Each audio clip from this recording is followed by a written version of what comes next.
سب سے پہلے دشمن سیلیبریٹیز کو خریدتا ہے. کوک بیچنی ہے، پیپسی بیچنی ہے، آپ کے پاس نہیں آئیں گے. 1 کروڑ لے کے جائیں گے کسی کرکٹر کے پاس، جناب آپ اپنی شرٹ پہ ہمارا لوگو لگائیے. چنگم آپ نے چبانا ہے تو ہمارا، کپڑے پہننے ہیں تو ہماری کمپنی کا بیٹ آپ نے ہاتھ میں رکھنا ہے، کیونکہ آپ celebrity who, people will follow you, لوگ اس کو فالو کریں گے. اسی طرح جب ایک نوح خان سیلیبریٹی بن جاتا ہے تو لوگ اس کو فالو کرتے ہیں. میں نے کہا آپ اگر غلطی کرو گے تو آپ نوجوانوں کو بگاڑ رہے ہو. آپ کا لباس، آپ کے بال، آپ کے سٹائل، آپ کا بولنا، آپ کا کردار، آپ کی رفتار ایسا ہونا چاہیے کہ لوگوں کو فیل ہو کہ کس کے ماننے والے ہو، اہل بیت علیہ الصلوۃ والسلام. میں اکثر نوجوانوں کو جس نوح خان کی مثال دیتا ہوں، محمد رسول ایران کا بہت پیارا نوح خان ہے.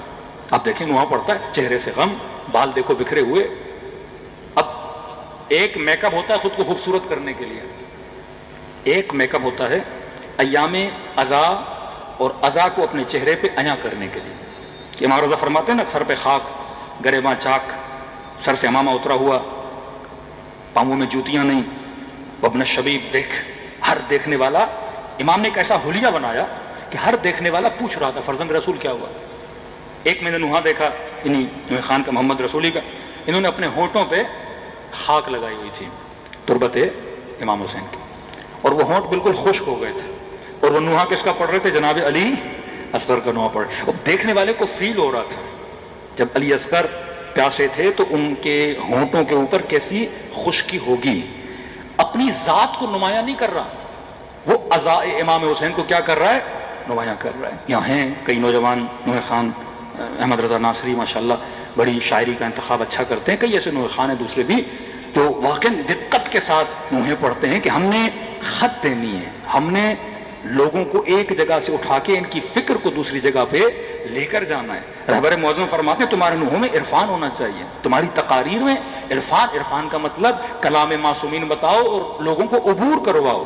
جہاں ان کی فکر رکی ہوئی ہے ایک جگہ سے فکر کو اٹھا کے دوسری جگہ پر لے کر جاؤ. کل یہ جوان شادی کرے گا، اس نے ایک نسل بنانی ہے. یہ خاتون جو مجلس میں آ کر بیٹھی، اس نے ماں بننا ہے، اس نے ایک بیٹی کی تربیت کرنی ہے. یہ باپ جو باہر کمانے جا رہا ہے، اس نے رزق حلال اپنے بچوں کے شکم میں ڈالنا ہے، ایک ایسی روزی اپنے بچوں کے شکم میں ڈالنی ہے کہ یہ بچے معیار بن سکیں، امام زمانہ کے لیے زمین ظہور کو فراہم کر سکیں. ظہور کیسے ہوگا جب تک وہ معاشرہ حسینی نہیں بنے گا؟ مولا کو کیسے جوان چاہیے؟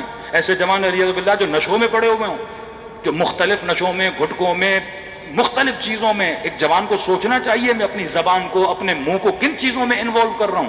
ایک خاتون کو سوچنا چاہیے جب میں فرش عزا پہ جا رہی ہوں کون سا لباس، قیامت آتی ہے اپنے بال کو چھپانے میں. اتنی سخت حدیث معراج، اگر وقت ملا چند جملے پڑھیں گے کہ آپ سنیں کہ رسول خدا فرماتے میں نے کن